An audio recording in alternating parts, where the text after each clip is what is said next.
Assalamualaikum warahmatullahi wabarakatuh. Waalaikumsalam warahmatullahi wabarakatuh. Alhamdulillahirabbil alamin wa bihi nasta'inu ala umuri dunya waddin. Wassalatu wassalamu ala asrofil anbiya'i wal mursalin sayyidina wa maulana Muhammadin wa ala alihi wa sahbihi ajma'in. Amma ba'du. Pemirsa, apa kabar hari ini? Kembali lagi di acara Kurma, kajian ukhuwah Ramadan penuh makna. Bersama saya, Maidatul Asifa yang akan menemani pemirsa di rumah hingga usai acara nanti. Oke Ustadz, kemarin kita telah membahas nih manfaat-manfaat puasa, kemudian hukumnya mengkodok puasa, dan lain sebagainya. Nah, sekarang apa nih Ustadz keutamaan tadarus Al-Quran yang dilakukan di bulan Ramadan ini? Alhamdulillah, terima kasih Mbak Maida. Pemirsa di rumah, di mana saja berada, mudah-mudahan tetap dalam keadaan sehat walafiat. Assalamualaikum warahmatullahi wabarakatuh. Waalaikumsalam warahmatullahi wabarakatuh. Bismillah, alhamdulillah, wassalatu wassalamu ala rasulillah, amma ba'du. Al-Quran sebagaimana dalam surah Al-Baqarah disebutkan diturunkan di bulan Ramadan. Turunnya di malam yang penuh dengan keberkahan. Bahkan dalam surah Al-Qadar disebutkan turunnya pada saat malam kemuliaan atau disebut dengan Lailatul Qadar. Maka akan sangat berkah sekali bagi orang yang mau membaca Al-Quran, utamanya di bulan Ramadan, Mbak Maida. Jangankan di bulan Ramadan, di luar bulan Ramadan saja sudah memiliki keberkahan yang luar biasa, apalagi itu dibacanya di bulan Ramadan. Maka sungguh-sungguh sangat luar biasa. Rasulullah mengatakan, Iqra'ul Qur'an fa innahu ya'ti yaumal qiyamah syafi'an li ashabi. Bacalah Quran, karena kelak di akhirat nanti Al-Quran ini akan bisa memberikan pertolongan atau syafaat. Bukan syafaat yang udma, yang besar sebagaimana yang akan diberikan oleh Nabi kita, tetapi syafaat-syafaat yang kecil-kecil, diantaranya orang yang bisa berbakti kepada kedua orang tuanya. Kemudian Al-Quran ini diantaranya juga yang akan memberikan syafaat bagi para pembacanya. Kemudian yang kedua, manfaatnya orang tadarus Al-Quran itu bisa jadi ketika dia bersama-sama membaca secara berkelompok, Maida, itu akan melatih kebenaran bacaan kita. Jadi kadang-kadang kalau kita hanya membaca sendiri, bisa jadi apa yang kita baca mungkin dari sisi pelafatan atau mungkin sisi tajwid ada yang kurang dan lain sebagainya. Tetapi jika tadarus itu dilakukan secara bersama di masjid, di musola, kadang-kadang usai sholat malam atau taraweh, ya Mbak Maida, itu menjadikan kita semakin bertambah baik karena akan saling mengingatkan.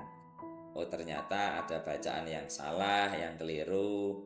Oh ternyata ada tajwidnya yang kurang benar. Maka di situ akan kita perbaiki. Itu manfaat orang yang tadarus Al-Quran ketika dilantunkan atau dibacakan secara berkelompok. Kemudian yang tidak kalah pentingnya lagi, para pemirsa di rumah dan dimanapun saja berada, bahwa ingat, membaca Al-Quran itu kata Rasulullah pahalanya luar biasa. Pahala tiap huruf, bukan pahala satu kata atau kalimat. Semisal Rasulullah menyebutkan dalam hadisnya alif lam mim itu bukan satu huruf, tetapi alif satu, lam satu, mim satu. Jadi sudah ada 3 huruf. Lah masing-masing huruf itu ada 10 kebaikan yang akan didapat. Malah bagi para pembaca yang pemula misalnya Mbak Maida, belum bisa membaca Quran dengan lancar, ternyata di bulan Ramadan ini semangat dia belajar membaca Al-Quran. maka ia akan mendapatkan 2 pahala. Pertama, pahala dari yang dia baca, per huruf tadi dapat 10 kebaikan, dan pahala belajarnya dia. Jadi bacanya jari orang Jawa gradul-gradul gitu ya bacanya, tapi ternyata oleh Allah diberi pahala karena semangatnya dia ingin belajar membaca. Subhanallah. Jadi itulah keutamaan Al-Quran al-muta'abbad bitilawatih, kata sahabat demikian. Membaca Al-Quran itu bernilai ibadah dibandingkan dengan membaca yang lain. Kalau misalnya kita hanya rajin membaca WA misalnya ya, WhatsApp, ya tentu yang kita dapatkan hanya berita saja mungkin ya, tapi pahalanya belum tentu kita dapatkan. Maka WA itu bisa dimaknai dengan waos Al-Quran gitu ya. Jadi tidak WA WhatsApp, tapi WA adalah waos Al-Quran. Membaca Al-Quran itu akan bernilai lebih untuk orang yang membaca, dan juga ternyata Allah memberikan rahmat bagi pendengarnya. Insya Allah. Al-Quran menyebutkan wa idza quri'al Qur'anu fastami'u lahu wa ansitu la'allakum turhamun. Orang yang tidak membaca, mendengarkan saja, itu ternyata mendapat rahmat dari Allah. Apalagi bagi yang membaca. Insya Allah, inilah kehebatan tadarus Al-Quran. Demikian Mbak Maida, terima kasih. Oke, itu tadi sangat besar sekali keutamaan membaca Al-Quran maupun tadarus di bulan Ramadan ini. Nah, jadi makin semangat kan untuk terus membaca Al-Quran di bulan yang penuh berkah ini. Baik, langsung aja pemirsa, kita masuk ke sesi pertanyaan. Dan pertanyaan kali ini dikirim oleh sobat kita bernama Francisca Vika Bunga. Bolehkah mengkodok puasa orang yang sudah meninggal, Ustadz? Wah, orang yang sudah meninggal dunia masih punya utang puasa ini ya. Baik, pemirsa di rumah, mudah-mudahan masih semangat untuk berpuasa. Bismillahirrahmanirrahim. Terkait orang yang meninggal dunia sementara dia masih punya hutang puasa, maka ada 2 pendapat yang berbeda dari 4 mazhab yang ternama atau disebut dengan masyhur.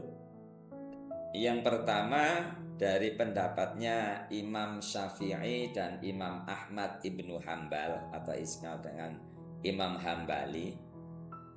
Maka yang wajib mengkodok puasa adalah ahli warisnya.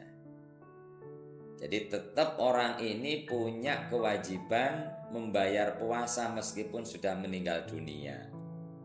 Itu kan pernah ada kisah di mana seorang anak ini bertanya pada Rasulullah, "Ya Rasul, ibu saya meninggal dunia sementara dia punya hutang puasa. Lantas bagaimana membayarnya ya Rasul? Apakah tetap harus dibayar atau dikodok istilahnya begitu?" Maka Rasulullah bertanya ulang kepada si anak tadi, "Ibumu punya tanggungan hutang dengan tetangga apa tidak nak?" "Punya ya Rasul."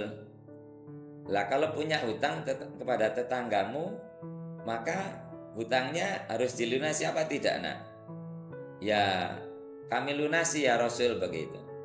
Maka Rasulullah akhirnya memberikan jawaban, kalau kepada sesama manusia saja harus kamu lunasi, harus kamu bayar, maka apalagi ini hutang kepada Allah. Jadi puasa itu kan karena salah satu kewajiban yang harus dilakukan dan hubungannya dengan Allah, maka tentu harus lebih dibayar, dikodok gitu. Itu alasannya mengapa Imam Syafi'i dengan Imam Ibnu Hambal mewajibkan ahli warisnya mengkodok dengan puasa. Adapun 2 imam yang lain, yakni Imam Hanafi dan Imam Maliki, memiliki cara bayar puasanya yang berbeda. Sama-sama harus dikodok, harus dibayar puasanya. Hanya untuk Imam Hanafi dan Imam Maliki ini memiliki pandangan bahwa tidak harus ahli warisnya yang berpuasa. tapi cukup membayar fidyahnya saja. Jadi kalau orang ini sudah meninggal, sementara dia punya tanggungan puasa yang belum dibayar berapa hari, maka ahli waris harus membayar fidyahnya. Jadi kalau ada tinggalan warisan dari orang yang meninggal ini, jangan terburu dibagikan untuk ahli warisnya, tapi untuk membayar puasanya atau fidyahnya berapa hari dia tidak berpuasa, maka berapa jumlah orang-orang miskin yang harus diberikan fidyah itu. Demikian Mbak Fit. Oke, sudah terjawab ya pemirsa bagaimana mengkodok puasa bagi orang yang sudah meninggal. Dan di episode kali ini kita telah membahas bagaimana keutamaan tadarus atau membaca Al-Quran di bulan Ramadan dan mengkodok puasa tadi. Semoga bisa bermanfaat untuk kita dan pemirsa di rumah. Saya, Maidatul Asifah sebagai pemandu acara hari ini mengucapkan terima kasih karena telah menyimak episode Kurma kali ini. Selamat menjalankan ibadah puasa di bulan Ramadan dan jangan lupa saksikan terus Kurma hanya di Nurullah Media. Wassalamualaikum warahmatullahi wabarakatuh. Waalaikumsalam warahmatullahi wabarakatuh.